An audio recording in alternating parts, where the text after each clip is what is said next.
할렐루야, 반갑습니다. 우리 옆에 성도님과 인사하실까요? 역사의 주인이 누구신지 압시다.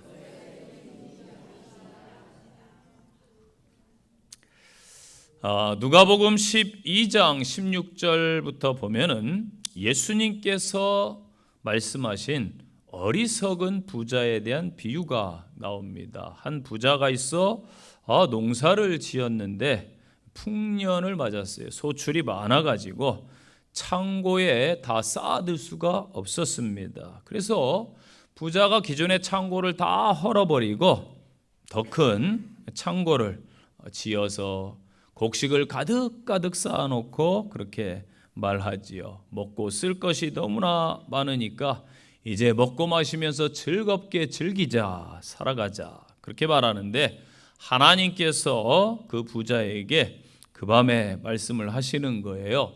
어리석은 자여, 오늘 밤에 내 영혼을 도로 찾으리니 그리하면 내가 쌓아놓은 이 모든 것이 누구 것이 되겠느냐, 그렇게 말씀하십니다.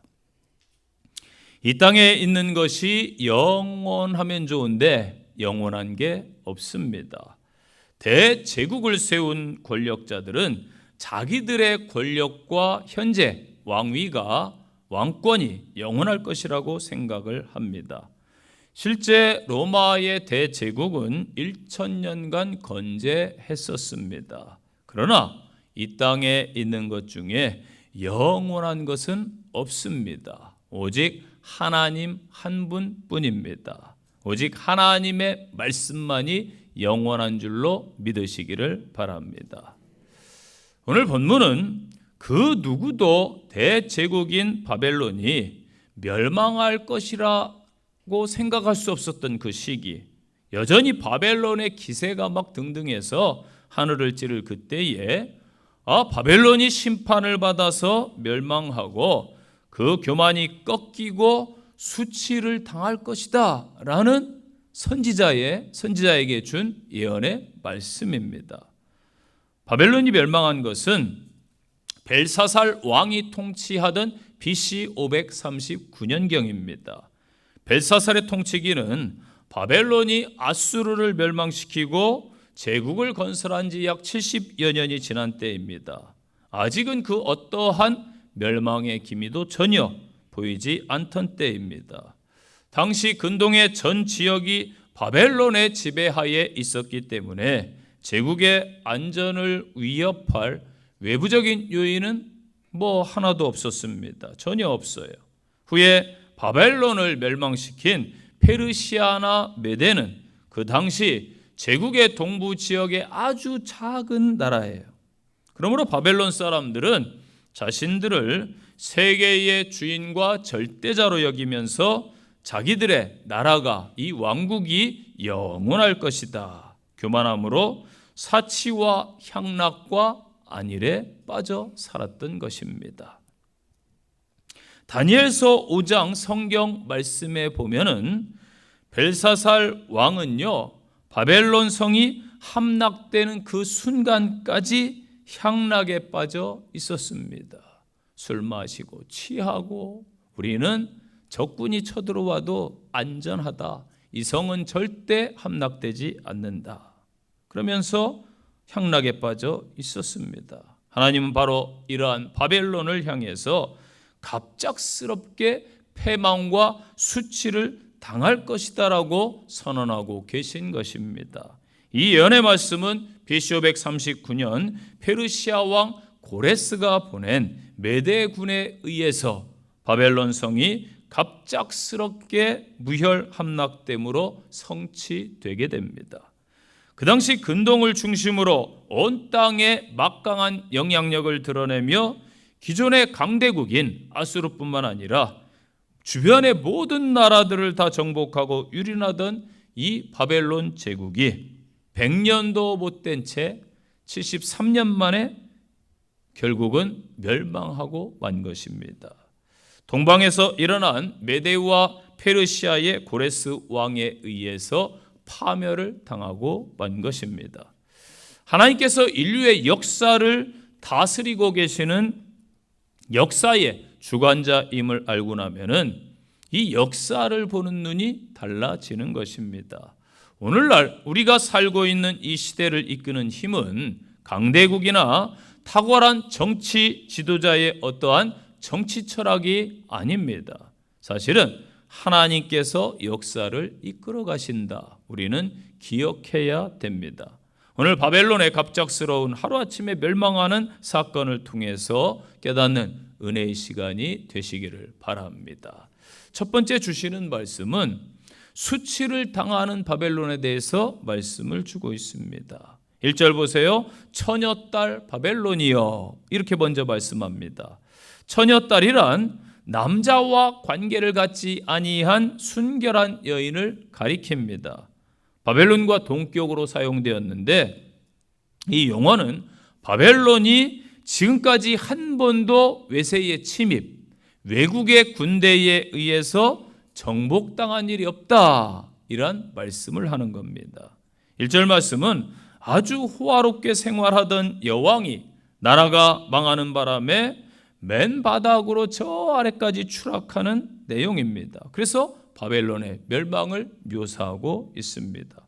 바벨론이 나라들 위에 앉아서 그들 나라들의 섬김을 받고 그들 나라들로부터 약탈한 것을 가지고 치장함으로써 지극한 화려함을 지니고 있었습니다. 그러한 바벨론이 나라가 망해서 그 보좌를 잃고 맨 땅 티끌에 앉을 것이다. 여왕이 땅에 앉았다는 것은 지극히 처참한 신세로 전락해서 극도의 수치를 당하고 있다, 그러한 말씀입니다. 그래서 1절에 티끌에 앉으라, 보좌가 없어졌으니 땅에 앉으라. 이 말씀은 땅 위에 앉아서 재를 머리에 뒤집어 쓰고 있는 것을 가리킵니다.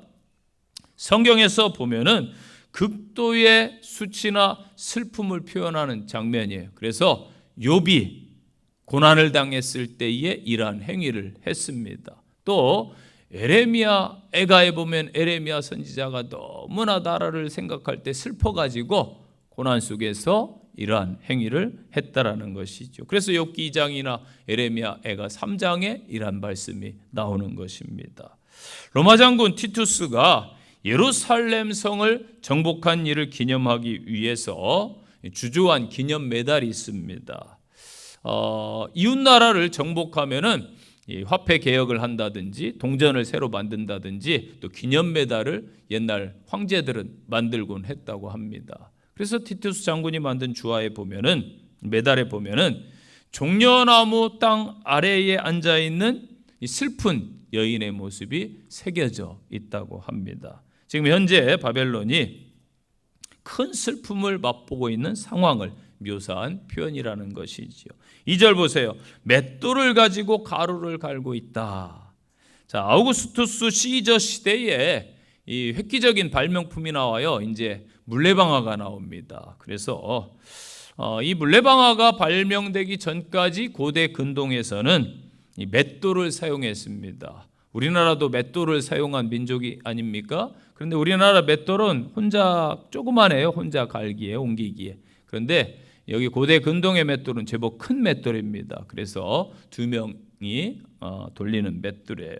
둥근 돌로 이루어져서 아래짝은 이제 불룩한 모양으로, 윗짝은 오목한 모양으로, 그리고 윗짝 맷돌 가운데 구멍을 뚫어서 곡식을 넣죠. 돌리면 이제 빠지는 가루가 되는 그런 원리입니다. 그래서 고대 근동에서는 여인 둘이 돌렸는데 특히 노예들이 이 맷돌질을 했습니다. 그래서 미래의 바벨론 민족이 노예 생활을 할 것이다. 비참한 모습을 보여주는 장면입니다. 또 너울을 벗으라. 차마테카라는 단어 너울입니다. 성경에 이제 딱 한 곳 오늘 본문에만 나오는데 이것은 꼬아서 따내린 머리를 또 상징하기도 하고 또 얼굴을 가리는 얇은 천을 문자적으로는 또 가리킵니다. 그래서 따은 머리든지 뭐 너울이든지 이게 중요한 게 아니고 그 시대는 이것을 함부로 들어 올리지 않습니다. 얼굴 좀 봅시다 하지 않아요. 가리고 있어도. 지금도 이렇게 아랍 쪽에 가면은 쓰고 있죠. 검정색으로 다 온몸을 전신을 감아서 손도 안 보이고 발도 안 보입니다. 이걸 보이면은 수치로 여기는 거예요. 그리고 얼굴을 보는 것을 수치로 여겼습니다. 뭐 중국에서도 소수민족이 예전에는 발을 가리고 다녔어요. 그래서 남자가 아여자의 발을 봤다 그럼 결혼해야 돼요. 책임져야 됩니다. 그러한 이제 소수민족의 풍습도 있는데 이 고대 근동에서는 가리고 있는데 이것을 올리거나 벗기는 행위는 이제 큰 수치심을 유발하는 그러한 행위였다. 또 치마를 걷어 다리를 드러내고 강을 건너라 이렇게 말씀을 주고 있습니다. 다리를 드러낸다. 아까 뭐 손 다 가린다고 그랬죠. 발. 바벨론 지도층 부녀자들이 옷이 이제 옷자락이 길어요. 또 펄럭이는 옷을 입었던 사실을 한번 생각해 보면은 귀족들은 오늘날 이제 웨딩드레스 생각하면 됩니다. 웨딩드레스 보니까 뭐 뒤에서 이렇게 옮겨줘야 되더라고요. 그렇듯이 로마 시대까지 막 귀족들은 질질 땅에 끌고 다녀요. 예, 내가 이 정도 부가 있다. 내가 이렇게 권력자다. 이것을 자랑하는 것입니다. 그런데 이 다리를 드러내고 치마를 다 걷는다라는 것은 전쟁 때에 여성분들이 피해를 입는 것을 뜻하는 장면입니다. 또한 강을 건넌다라는 표현은 바벨론 주위에 있던 많은 강들 또 성 주위에 있던 무너져서 이제 수로를 건너는 모습을 연상시키지요. 아울러 이는 포로로 바벨론 사람들이 잡혀가는 것을 표현한 것으로 볼 수 있습니다. 5절에 딸 갈대하여 잠잠히 앉으라 흑암으로 들어가라 네가 다시는 여러 왕국의 여주인이라 일컬음을 받지 못하리라. 아멘. 이 딸 갈대아라는 표현이 다시 반복해서 사용되고 있어요. 이 말은 바벨론의 멸망은 기정사실이다. 반복해서 거듭 말씀하는 거예요. 멸망을 나타내는 반드시 멸망한다 이겁니다. 반복은 다음에 잔잔히 앉으라 명령형으로 되어 있는데 이 두맘이라는 단어인데 말이 없다. 침묵한다 이란 뜻입니다. 자, 대적들 앞에서 아무 말도 안 나와. 왜? 너무 큰 치욕이라. 부끄러워서. 이 부끄러움을 일을 당하기 때문에 할 말을 잃는다. 어떻게 보면 이러한 표현이 되겠습니다. 또 흑암으로 들어간다라는 것은 바벨론이 죽음과 지하 세계의 고통을 맛보게 될 것이다. 바벨론의 백성들이 포로로 끌려가서 지하의 어두운 감옥에 던져지는 것. 이 시대에는 이러한 이제 감옥이 지하에 있었습니다. 그런 것을 뜻하죠. 또 이사야 42장 말씀에 보면은 이 바벨론이 이스라엘을 침략해서 포로로 끌고 갑니다. 그때에 흑암으로 들어간다 이렇게 표현되고 있어요. 역으로 이제는 바벨론 사람들이 흑암으로 들어가는 거예요. 그래서 이스라엘과 바벨론의 운명이 뒤바뀌었다 이것을 말씀하고 있습니다. 또 여러 왕국의 여주인 문자적인 뜻은 세계의 통치자 그런 뜻입니다. 실제 바벨론은 그 시대에 100여 개국이 넘는 나라를 침략해서 다 정복해 버렸어요. 여러분 전쟁이 지금 보세요. 러시아가 현대 21세기에 우크라이나 침략했는데 아직 정복 못하고 있어요. 이게 보통 일이 아닙니다. 여러분 100여 개 국가를 침략해서 다 정복했다? 생각해 보세요. 예, 우리 주변에 뭐 북한을 넘어 중국, 러시아, 예, 일본, 뭐 몽골, 뭐 그 스탄 나라들 정복해봤자 뭐 30개도 안 돼요. 20개도 안 됩니다. 몇 년 걸릴 것 같아요. 그런데 단시간에 다 용맹하게 모든 왕국을 그렇게 바벨론이 통치했다라는 것입니다. 이 호칭이 로마에게 이제 붙여져요. 나중에. 그래서 로마를 세계의 여왕이다. 그러한 호칭을 붙이게 됩니다. 바벨론은 이 같은 호칭에 걸맞는 권세, 명성을 유지했고 또 그 주위의 열국들은 종속자가 되고 종들로 여겼습니다. 그러나 이제 그 모든 영광은 끝이 났다. 화려했던 바벨론은 다시 역사 속에서 두 번 다시 등장하지 않습니다. 수치를 당하며 사라져 버렸습니다. 바벨론은 페르시아에게 수치를 당했습니다. 페르시아는 헬라 알렉산더 왕에게 수치를 당했습니다. 헬라 제국은 또한 로마 제국에 수치를 당했습니다. 로마는 또 황제 원로원 대립하다가 이게 무너지면서 공화정이 무너지면서 젊은 사람들이 일어났다고 무너지고 그러면서 지금 유럽의 나라들이 다 로마인 거예요. 다 뿔뿔이 흩어져 버렸습니다. 자, 역사의 주인은 계속 바뀌고 있다. 일시적인 주인은 진짜 주인이 아닙니다. 수치를 당하는 주인도 진짜 주인이 아닌 것입니다. 저와 여러분, 하나님 나라를 얻었습니다. 하나님의 자녀입니다. 믿습니까? 우리 성도들은 하나님의 당당한 자녀들이에요. 그래서 수치를 당하는 성도가 아니라 마지막 때에 칭찬받는 성도, 하나님 나라에 입성할 때에 잘했다, 착하고 충성된 종아, 면류관을 받으라. 의의 면류관, 충성된 면류관을 받아 쓰시는 복된 성도들 되시기를 간절히 축원드립니다. 두 번째 주시는 말씀, 교만하지 말라. 한번 따라서 해보실까요? 교만하지 맙시다.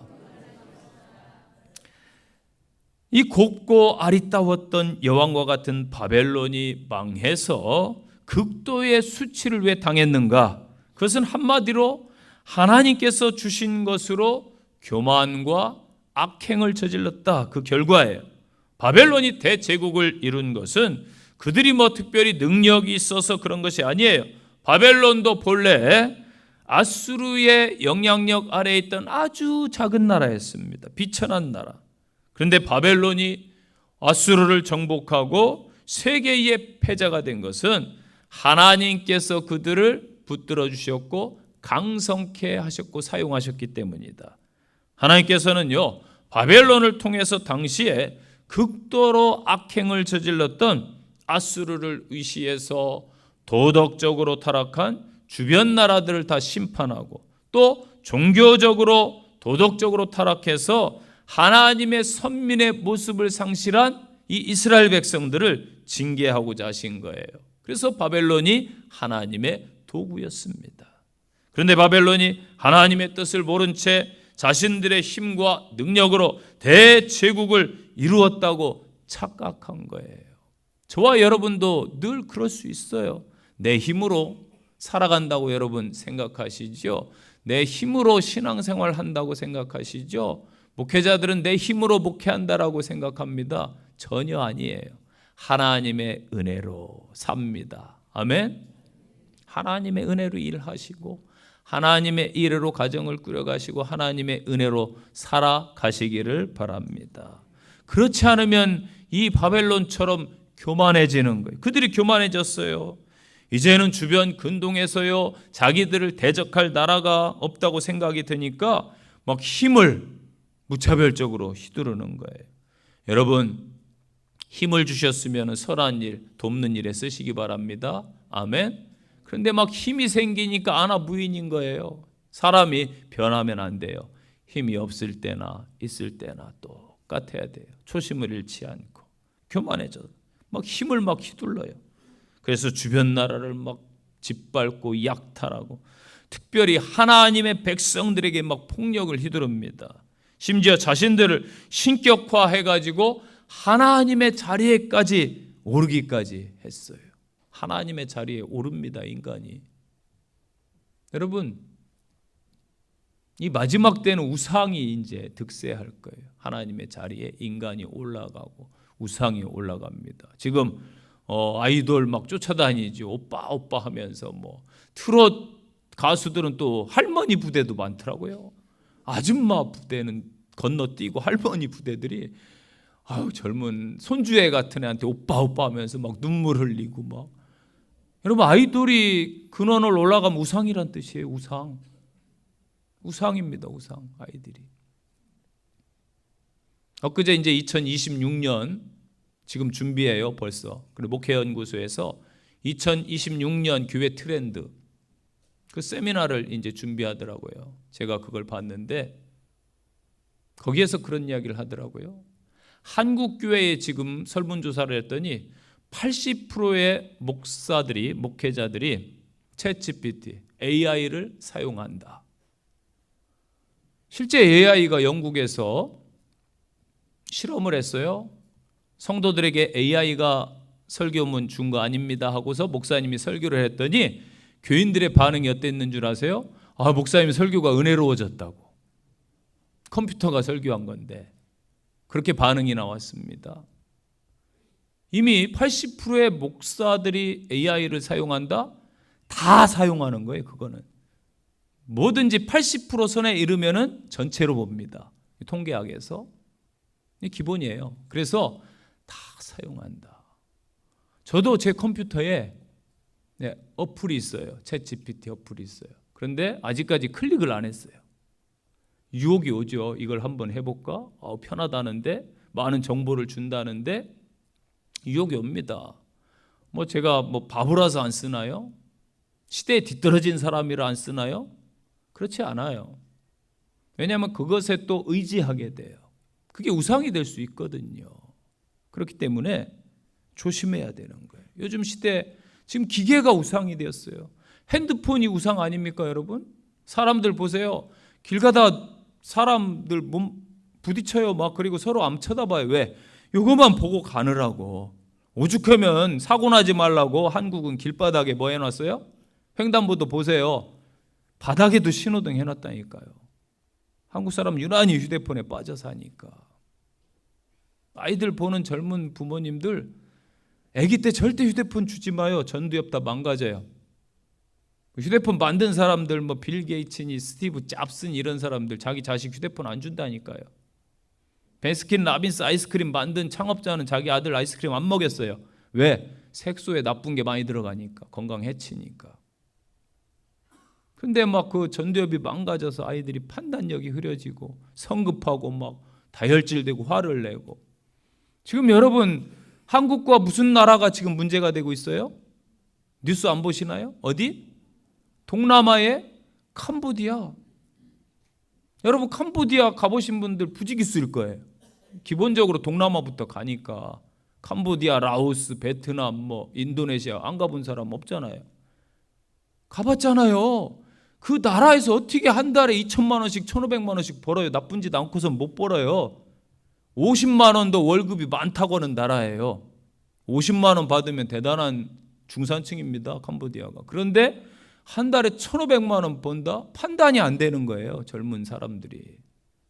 그래 가가지고 그 고생을 하고 매맞고 왜 그렇게 인격 무시하고 나라를 어렵게 만들고. 왜 그럴까요? 돈이 우상이 됐으니까. 판단을 못하는 거예요. 전두엽이 망가져서 휴대폰 세대는 그렇습니다. 군인들 휴대폰 안 주려고 그랬어요. 휴대폰 안 주니까 맨날 군대에서 사고가 나. 휴대폰 주니까 사고가 덜 나. 실제예요. 국방부에서 발표했잖아요. 지금 이러한 우상이 되어버렸어요. 바벨론이 지금 자신들을 신격화해가지고 하나님의 자리에 올라앉아 있습니다. 8절 보세요. 마음에 이르기를 나뿐이라 나 외에 다른 이가 없도다. 10절 내 마음에 이르기를 나뿐이라 나 외에 다른 이가 없다 하였으므로. 아멘. 이 말씀은요 전장 이사야 46장 9절에서 하나님께서 친히 하신 말씀이에요. 나는 하나님이라 나 외에 다른 이가 없느니라. 나는 하나님이라 나 같은 이가 없느니라. 아멘. 하나님께서 당신이 유일하게 참신 신앙, 참신임을, 참된 신임을 강조할 때 하신 말씀인데 그들이 얼마나 심각한 교만에 빠졌는지 알게 하는 말씀 아닙니까? 교만에 빠져서 사치와 향락, 범죄를 일삼는 바벨론은 고레스의 침공 앞에서 저항 한번 못 해보고 도성을 그대로 내주게 됩니다.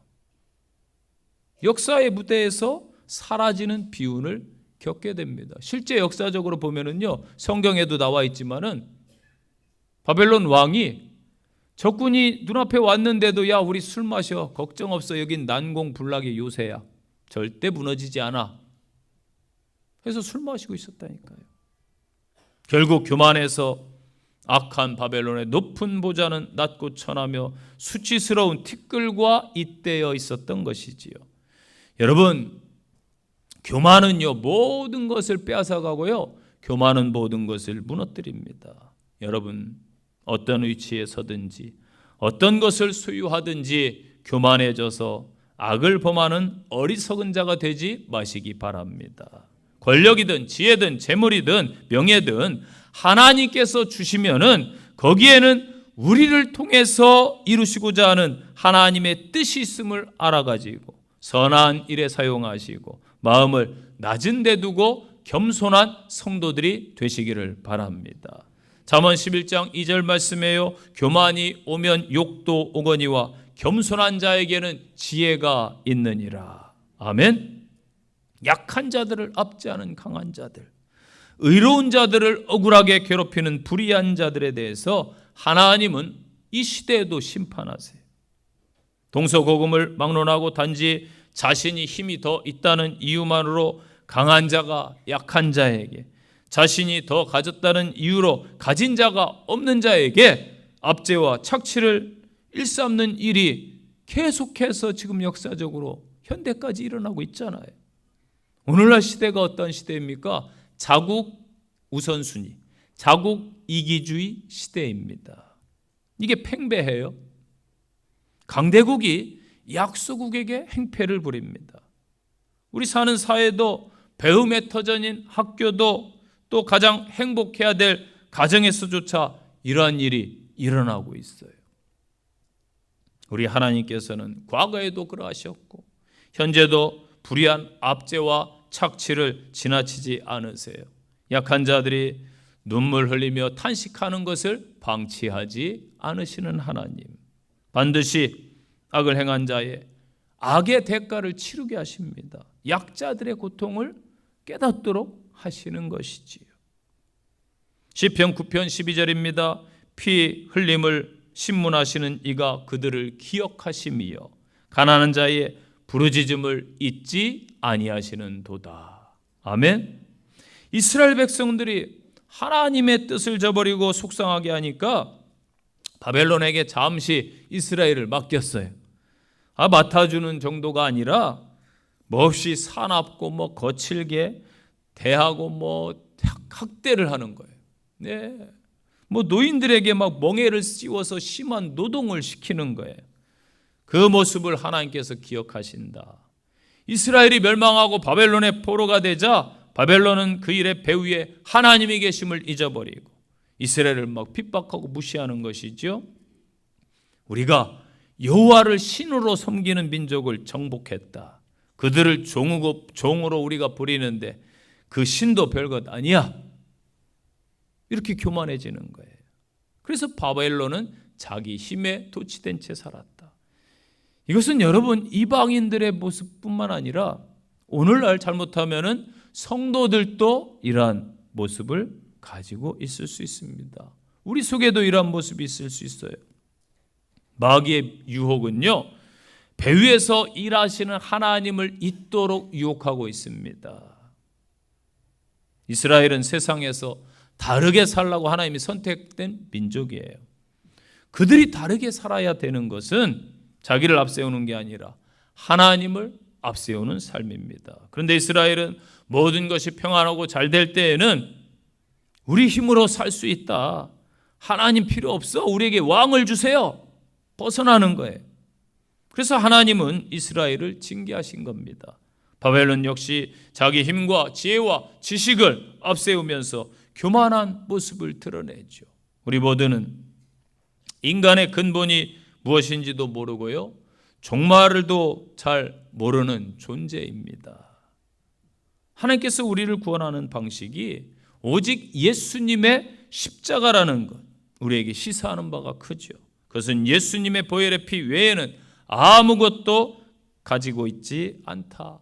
가치 있지 않다. 예수님 외에는 무익하다. 이 바울의 고백이기도 합니다. 믿습니까? 바벨론은 하나님께서 자신들을 들어 쓰신 이유와 목적을 잊지 않았어야 돼요. 알아야 될 것은 바벨론이 잘난 게 아니에요. 이스라엘에 어찌 보면은 문제가 있었더라. 그래서 내 백성이지만 죄 가운데 있을 때에 하나님은 저들에게 진노하셔서 그들을 내 손에 붙여주었다. 이게 6절 말씀이에요. 그러니까 바벨론을 통해서 이스라엘을 심판하신 것이죠. 그리고 저들은 영영이 나라의 영광과 존귀함이 있을 줄로 착각한다. 이 일을 내 마음에 두지 않는다. 그 종말도 생각하지 않는다. 이게 7절 말씀이에요. 사람들은요, 지금 현재가 영원한 줄 알아요. 끝이 없는 줄 알아요. 여러분 젊음이 끝이 없습니까? 어른들이 그러죠. 젊은 사람이 버릇없게 굴면 너도 늙어봐라. 맞아요. 젊음이 뭐 영원합니까? 끝이 다 있어요. 물질이 영원합니까? 물질 마를 때 있어요. 샘도 영원하지 않아요. 우리는 바벨론처럼 잘 될 때 내가 뿌리고 흘린 땀에 비교할 수 없이 더 많이 거두어질 때에 이게 위기의 순간이에요. 기억해야 됩니다. 현 시대를 보면은 여러분 지금 허세를 부릴 때가 아니에요. 인간들이. 이 세상의 모든 것 순간이에요. 지금 보세요. 처처에 막 지진 일어나죠. 환경 파괴되죠. 북극은 녹고 있죠. 한국에 막 바닷물 온도도 올라가 가지고 한국에서 참치가 잡혀요. 열대어들이 막 바다 환경도 다 변했어요. 환경 파괴 아닙니까? 막 강대국이 지금 막 약소국을 침략해서 뺏고 있지 않습니까? 이 세상 여러분 어떻습니까? 모든 것은 순간이에요. 영원하지 않습니다. 찰나적인 성공이 부러울 수 없는 이유가 이런 것 때문이지요. 잠언 12장에서 창조주를 너희는 기억하라. 아멘. 인간의 본성이 어때요? 교만해요. 우리 또한 어떻습니까? 그러합니다. 교만을 다 내려놓고 하나님 앞에 서시기 바랍니다.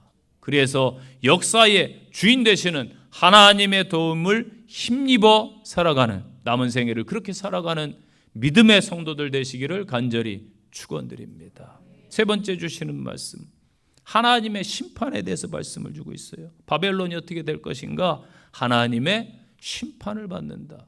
그래서 하나님의 심판을 상징해요. 바벨론은. 그래서 요한계시록에서도 음녀 바벨론 8절로 11절 보세요. 9절 보세요. 한날에 갑자기 자녀를 잃으며 과부가 되는 이 두 가지 일이 내게 임할 것이라. 내가 무수한 주술과 많은 주문을 빌릴지라도 이 일이 온전히 내게 임하리라. 아멘. 자녀 잃으면 참 큰 슬픔이죠. 그런데 남편까지 잃었어요. 한날에. 큰 슬픔입니다. 또 주술 주문해도 효과가 없어. 위로가 안 돼요. 11절 재앙이 내게 임하리라. 그러나 내가 그 근원을 알지 못할 것이며 물리칠 능력이 없을 것이며 파멸이 호련히 내게 임하리라. 아멘. 이렇게 말씀을 주고 있어요. 계속 바벨론을 여인에 비유하는데 여인이 혼자 되었어요. 자식도 잃어버려. 남편도 없어. 그럴 일은 우리에게는 절대 없다. 여러분 사람에게 항상 말씀하실 때 조심하셔야 돼요. 절대라는 말을 쓰면 안 돼요. 이건 하나님이 쓰셔야 돼요. 사람은 절대적인 존재가 아니기 때문에 날 못 믿어? 나는 절대 안 그런 사람이야. 이런 말 하시면 안 돼요. 조심해야 됩니다. 사람에게 절대가 어디 있어요? 나중에 상황 변하면은 어쩔 거예요. 바벨론 사람들이 우리는 절대적인 민족이다. 누가 우리를 무너뜨려? 누가 우리를 침략해? 확신하고 있었죠. 그래서 바벨론 제국이 성을 쌓을 때 최초로 바벨론 이 사람들이 외성과 내성을 쌓았습니다. 자, 성을 정복한다는 게 정말 힘듭니다. 높아요 일단. 그 다음에 견고해요. 높고 견고한 성이에요. 그 다음에 앞에 수로를 팝니다. 못 들어오게. 그 앞에 또 목책 같은 걸 세워요. 그리고 진흙펄도 만들어놔요. 말 같은 거 빠지게. 그렇기 때문에 2중 3중을 뚫고 성벽에 가가지고 사다리 같은 거 놓고 줄을 걸어 던지고 아니면 큰 나무 새 이런 거 가지고 막 그 성문을 마차에 실어가지고 막 말에 실어서 두들기고 부수고 하죠. 그래서 막 정복을 하는데 수없이 죽어요. 정복하려면은 성 안에 있는 사람이 항상 3, 4배가 있어야 정복을 할 수 있어요. 왜? 성 안에서 위에서는 쉽거든요. 위에서 돌 던지고 뜨거운 물 뿌리고 사다리 밀어버리고 그럼 죽잖아요. 그러니까 얼마나 성을 정복하기가 어려운지 몰라요. 그렇게 정복하고 정복했다고 넘어갔더니 성 하나가 또 있어. 뭘로 거기로 올라갈 거예요? 그렇기 때문에 바벨론 성이 무너진 게 역사의 미스터리입니다. 지금도 그래요. 세계사의 미스터리가 많죠. 이게 수수께끼예요. 바벨론이 어떻게 무너졌지 하루아침에? 그것도 하루아침에. 이게 이제 수수께끼인데 답은 이미 나와 있어요. 왜 무너졌는지 여러분 인터넷 검색하면 나중에 다 나옵니다. 지금 하지 마시고 집에 가셔서 궁금하면 해보세요. 그게 중요한 건 아닌데 바벨론 성이 그렇게 되어 있는데 어떻게 됐다? 무너졌다. 이건 하나님의 심판으로밖에 설명이 안 되는 거예요. 자기들의 성은 난공불락이라 굳게 믿고 있습니다. 그런데 하나님께서 그 여인에게 말씀하시죠. 너는 자식과 함께 남편을 잃을 것이다. 동시에 겪게 될 것이다. 전쟁은 비참합니다, 여러분. 죽이고 살육이 일어나요. 아무리 주술 마술의 힘을 빌어도 우상의 힘으로도 그 일을 피할 수가 없다. 피할 수 없는 거예요. 더 중요한 것은 11절에 의하면 그러한 살육과 고통을 당해도 그 이유를 알 수가 없다는 거예요. 자신이 겪는 문제, 이유, 원인을 알면은 해결책을 찾는 일은 그렇게 어렵지 않아요. 거꾸로 올라가면 거슬러 올라가면 찾게 되지요. 그런데 그 이유를 모르면은 해결책이 요원합니다. 오늘날 우리가 모르는 일들이 너무나 많죠. 인간이 이렇게 단순한 존재예요. 아파도 왜 아픈지 몰라. 정확하게 병원 가도 안 알려줘. 어딘지 몰라요. 그러니까 요즘에는 다 그렇게 말해요. 뭐 증후군. 그렇게 말합니다. 왜냐하면 통칭해서 무슨 답은 줘야 되는데 의사분들도 꼬치꼬치 캐묻고 뭐 알려달라고 하니까 답답하니까 제대로 못 주는 경우도 있죠. 원인을 모르는 경우. 이 누란지위라는 단어를 써요. 뭐냐면은 달걀을 포개해 놓으면 어떻게 될까요? 금방 깨지기 쉽죠. 달걀을 포개해 놓으면 위태위태합니다. 불안해요. 지금 바벨론이 그러한 상황이라는 거예요. 그 원인을 찾아서 해결해야 국난을 극복하는데 그 이유를 몰랐다. 11절에 말씀을 주고 있어요. 자, 이 세상에서 하나님의 섭리와 심판을 막을 수 있는 세력은 없다는 거예요. 하나님이 부으시는 재앙을 사람이 막을 수 없음을 우리는 고백해야 됩니다.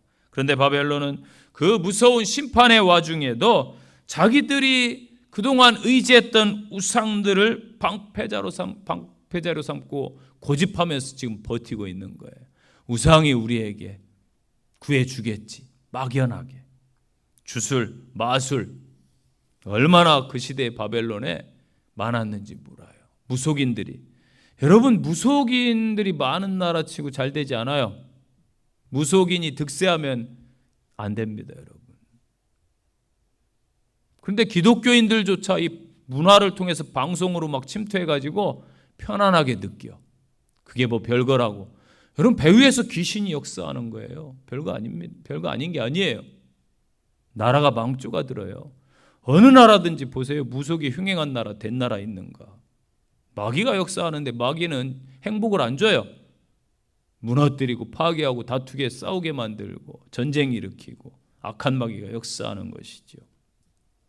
저들의 지혜와 지식이 낳은 교만, 하나님이 부으시는 재앙을 결코 피할 수 없다 경고하고 있습니다. 저들의 점술, 그들의 마술, 주술, 또 막 그 시대에 하늘을 살피고 또 초하루에는 일일에는 하늘을 바라보며 또 점을 치고 그랬어요. 그런 점성술가들이 있었다니까요. 그들의 카운셀러가 도움이 되지 않아요. 경고하신 거예요. 하나님의 무서운 심판의 불 앞에서 다 무용지물이 되고 말 것을 경고하고 있습니다. 중요한 사실은 바벨론의 멸망은요, 9절 보세요, 11절 보세요. 호련히 찾아왔다. 주님의 재림과 종말 또 심판이 그러할 거예요. 여러분 기억하세요. 이로써 하나님의 심판 앞에서 인간의 부귀와 영광이 영원하다, 영영하다, 이 교만은 착각에 불과하다. 여러분, 어느 날 갑자기 여러분에게 종말이 옵니다. 저는 그러한 분들이 제일 행복하다고 봐요. 심장마비로 갑자기 주무시다가 돌아가시는 분들이 가끔 있어요. 가족 못 보지요? 갑자기 이게 종말 아닙니까? 개인적인 종말은 갑자기 오는 거예요. 예외가 없어요. 사람들은. 우주적 종말 주님의 재림도 갑자기 그날이 도적같이 임할 줄 너희는 모르느냐. 도적이 나 오늘 밤에 갈게 하고 여러분 가정을 방문하는 게 아니지요. 갑자기 털리는 거예요. 그래서 어떻게 해야 될까요? 깨어있고 준비하고 성령의 사람들이 되시고 교만하지 마세요. 믿습니까? 멸망한 이후에 깨달아봐야 무슨 의미가 있겠습니까? 이와 비슷한 사례들이 성경에 경고로 등장하잖아요. 노아 홍수 때에 노아의 방주에 밖에 있던 사람들이 분명히 존재합니다. 혼인잔치에 비유해서 혼인잔치에 밖에서 슬피 울며 예식의 자리에 들어오지 못한 슬피 울며 이를 가는 사람들이 존재했습니다. 부자와 나사로 이야기를 예수님께서 말씀하셨는데 부자처럼 지옥에서 슬피 울며 후회한들 상황이 나아지고 바뀔 가능성은 전혀 없다. 믿습니까? 그래서 우리는 바벨론 심판을 보며 깨달아야 되는 거예요. 현대는 복잡 다변화의 세상입니다. 하나님의 심판이 임박한 시점이다. 기억하세요. 누가복음 21장 34절 너희는 스스로 조심하라. 그렇지 않으면 방탕함과 술 취함과 생활의 염려로 마음이 둔하여지고 뜻밖의 그날이 덫과 같이 너희에게 임하리라. 아멘. 동물들이 덫에 걸려요. 갑자기 걸립니다. 덫에. 생각지 못한 곳에 덫이 있죠. 그래서 심판이 가까이 임했어요. 깨달아야 돼요. 언제 하나님의 심판이 역사적으로 있었던가요? 첫째, 쾌락주의가 심판을 불러요. 인간의 쾌락이 올라가면은 물질 문명이 발달하고 제국이 성장하면 항상 쾌락이 동반되더라고요. 신기해요. 로마도 그렇게 무너졌고 우리나라 천년 왕국이었던 신라도 그렇게 무너졌어요. 쾌락으로. 현대는 인간의 오감을 자극하는 시대죠. 너무나 많아요. 쾌락에 덫에 걸려가지고 많은 이들이 허우적거리며 빠져나오지 못하고 있어요. 좋은 음식만 막 찾아다니는 사람들이 있어요. 이것도 중독입니다, 여러분. 술에 빠져서 막 술에 빠져 있는 사람들도 있고 담배에 전자담배는 괜찮다고요? 더 해로워요, 여러분. 전자담배가. 요즘에 막 여성분들 전자담배 흡연율이 높아졌던데 이거 진짜 더 해롭다고 그래요. 이것도 중독이죠, 다. 약물 중독 얼마나 많습니까? 약에 취해가지고 마약에 취해가지고 지금 한국도 마약 청정국 지난 지 오래잖아요. 마약 천지입니다. 성, 스포츠, 도박 등등 세상을 사랑하는 이들이 쾌락을 사랑하는 이들이 너무나 많아요. 그러면 어떻게 된다? 하나님의 심판이 임하더라. 두 번째는 육신만 추구하면 심판이 임합니다. 우리는 본질적으로 영적인 존재예요. 믿습니까? 감사하세요. 하나님께서 예수님을 만나게 하셔서 영적인 존재를 회복하게 하시니 얼마나 감사해요. 믿습니까? 그런데 이 시대 어때요? 영적인 것보다 육에 다 관심들이 사람들이 많아. 내 몸 만들고 육신이 즐겁기 위해서 좋은 옷, 명품을 구입하고요. 더 아름답게 되기 위해서 하나님의 창조물로 하나님이 각 개성 있게 잘 만들어 주셨는데 손을 막 대버려. 그러면 균형이 깨져요, 여러분. 균형이 깨집니다. 균형이 깨지니까 또 만져야 돼. 돈 들어가, 시간 버려. 균형이 깨져. 미를 추구함이 나쁜 것은 아니에요. 그러나 인위적인 미는, 억지로 만든 미는 부조화스럽고 아름답진 않더라. 이 몸에 투자하는 것들이 얼마나 많습니까? 방송 같은 데 보세요. 다 이거 먹어라, 저거 먹어라, 영양제 먹어라, 뭐 먹어라. 뭐가 좋다. 한국인들은 또 유행이 금방금방 바뀌어. 제가 유행을 알 수 있는 게 영등포역 가다 보면 지하상가에 파는 데가 있어요. 어떤 데는 베트남에서 논이니 뭐니 요게 한참 막 그것만 싸놓고 있더라고요. 그러다가 무슨 푸른 홍합, 녹색 홍합 그거 또 싸놓고 있다가 이 홈쇼핑에서 의사들이 나와서 뭐라고 하면 그거 막 찾아 사람들이. 그러니까 거기 가다 보면은 그거 쌓이는 거 보면 아, 이게 유행 트렌드구나 알 수 있어요. 막 찾아요, 사람들이. 몸에 투자하는 거죠. 그래서 몸에 투자하는 금액이 세계 다 모아보면은 천문학적이래요.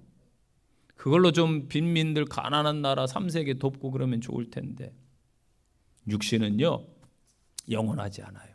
금방 늙고 금방 사그러질 것입니다. 세 번째, 죄악이 관영하면 심판이 마더라. 임계점이라는 것이죠. 임계점. 물은 몇 도시에 끓어요? 네, 100도시가 되면 물은 넘쳐요. 팔팔 끓어서. 이게 임계점이에요. 죄악도요 어느 정도 선까지 하나님 묵인하시는데 이게 차면은 넘치게 돼요. 임계점. 사람들의 이 세상에 죄가 넘치면 하나님이 개입하시는 거예요. 지금 인간들의 죄가 너무나 많아. 하나님이 만든 자연을 막 다 파괴해요. 강대국은 약소국을 막 괴롭혀요. 힘으로 남의 나라에 막 쳐들어가고 빼앗아 와요. 지금 다 빼앗는 거예요. 전쟁만 안 해서 그렇지 히트류 가지고 빼앗고 뭐 관세 가지고 빼앗고 강대국들 그러고 있잖아요. 러시아는 우크라이나 막 총 들고 들어가서 빼앗는 거고. 빼앗아요. 죄가 죄인 줄 알지 못하고 바른 가치관이 무너져서 없어요. 가치관이 뒤죽박죽이에요. 지금 구약의 사사기 시대 기준도 없고 자기 옳은 대로 자기 마음대로. 지금 보세요. 개인주의가 팽배합니다. 내가 하겠다는데 왜 그래? 이러한 시대입니다. 그러니까 당연히 죄악이 곳곳에서 넘쳐나요. 지금 죄악이 너무나 많아요. 그런데 깨닫지 못해요. 늘 성경에서도 그렇고 역사에서도 그렇고 죄가 넘치면은 심판이 왔다. 여러분 몰락은 저 멀리 있는 게 아니에요. 늘 우리 주변에 있습니다. 어느 날 하루아침에 찾아올 거예요. 그날에 후회하고 울어도 다 부질없는 짓이에요. 그렇기 때문에 초라하게 무너지기 전에 오늘을 다르게 살아가십시오. 성도답게 굳건히 서시기를 바랍니다. 하나님의 말씀을 기억해야 될 이유입니다. 잘 나갈 때 사람의 주변에 사람이 많고 친구가 많지만요, 사람이 망하면은 주변에 사람이 없다고 그래요. 그게 세상 섭리예요. 하나님은요 바벨론이 이렇게 될 것임을 이스라엘에게 말씀해 주시는 거예요. 즉 영원한 것은 없다. 더욱이 하나님의 계획 안에서는 더더욱 그러하다. 하나님은 포로로 보낸 이스라엘을 여전히 내 백성, 내 기업으로 부르셨습니다. 저와 여러분도 마찬가지예요. 우리 하나님은 결코 저와 여러분의 인생을 포기하지 않으십니다. 얼마나 감사해요. 혹 고난 중에 있고 연약한 중에 있을지라도 다 하나님의 때가 있음을 꼭 기억하십시오. 마침이 있음을 기억하십시오. 지금 고난과 문제와 아픔 가운데 있을지라도 하나님이 마치실 그때를 향해서 가장 선하게 인도하실 그때를 향해서 나가는 믿음의 성도들 되시기를 간절히 축원드립니다. 결론의 말씀이에요. 11절에 보면 재앙이 많은데 그 근원을 모른다 했다. 우리 인생에 어려움이 닥칠 때 그 어려움을 이겨내는 것보다 중요한 것은 그 어려움이 닥치는 이유를 무엇인지 아는 거예요. 자, 구약의 율법에 보면은 문둥병은 공동체 내에 성 밖으로 쫓아냅니다. 성 안에서. 어째서 문둥병을 절망적인 것으로 치욕스러운 질병으로 생각할까요? 불치병이라서요? 이게 아니에요. 그것은 살이 썩고 문드러져도 고통을 모르기 때문이에요. 바벨론이 지금 그러했고 오늘날 인류가 지금 이 영적인 문둥병에 걸려 있어요. 무감각. 바벨론이 심판에 대해서 무감각하고요. 강포와 폐역, 사치와 방탕, 불의와 거짓의 노예가 되어서 자신들의 나라가 파멸의 구렁텅이에 떨어지는데도 전혀 모르고 있습니다. 알지 못해요. 순간적인 범죄를 저지르고 나라가 강팍해지고 몰라요. 우리도 마찬가지예요. 순간적으로 죄짓고 그 강팍해지기 쉬운 본성을 지닌 우리 모두가 깊이 각성해야 될 말씀이에요. 우리도 은혜에서 멀어지면요 부정직한 일, 악한 일, 거짓된 일을 저질러요. 그러면서 회개하기보다는 감추려 하죠. 또 뭐라고 합리화시켜요? 아이고, 세상엔 나보다 더한 사람이 얼마나 많은데요. 그렇지 않으면 그러면 안 돼요. 현재 이 땅의 인류가 죄로 인해서 아파하고 완악함을 슬퍼해야 함에도 불구하고 이 문둥병자처럼 무감각해서 지금 현재 이 세계가 이를 받아들이고 있어요. 묵인하고 있어요. 이 세상의 주인은 여러분 사람이 아니에요. 이 세상 만물은 창조주 그분의 것입니다. 인간의 역사도 마찬가지입니다. 오늘 강대국 바벨론을 통해서 하나님께서 말씀하시는 거예요. 권력, 물질 아무것도 아니라는 거예요. 지금 강대국이 횡포를 부리지만 그들의 힘 영원하지 않습니다. 현재도 그래요. 이 땅의 모든 것을 가져도 예수님을 가지지 못하면 헛된 삶입니다. 반대로 이 땅에서 좀 부족하고 연약해도 예수님을 가졌으면 다 가진 것입니다. 믿습니까? 이 땅의 주인이, 역사의 주인이 하나님이시기 때문이에요. 우리는 하나님의 택한 백성, 그의 자녀들인 줄로 믿습니다. 또한 잠시 잠깐인 이 땅의 삶이 지나면은 저 영원한 세계, 영원한 제국의 주인공이 누구일까요? 바로 여러분입니다. 그 소망으로 승리하시기를 간절히 축복합니다. 적용의 말씀이에요. 첫째, 나는 하나님 아버지께서 인류 역사의 주관자임을 믿습니까? 그렇다면은 하나님이 내 삶을 간섭하시고 계신다는 확신 속에 거하십시오. 또 최근에 자신의 삶을 돌아보면서 돌보심, 때로는 막으심, 부정적인 것과 긍정적인 것이 무엇이었나 또 목장 모임을 통해서 나누시고 생각해 보시기를 바랍니다. 두 번째 적용입니다. 내 안에 하나님의 간섭을 금지하면서 내 마음대로 내 뜻대로 행하고자 하는 교만의 영역이 있습니까? 자신을 한번 살펴보시기를 바랍니다. 세 번째 적용입니다. 하나님의 심판을 믿습니까? 마지막 때에 나의 행동은 어떠할 것 같습니까? 부끄럽지 않은 신앙인으로 다시 서시기를 바랍니다.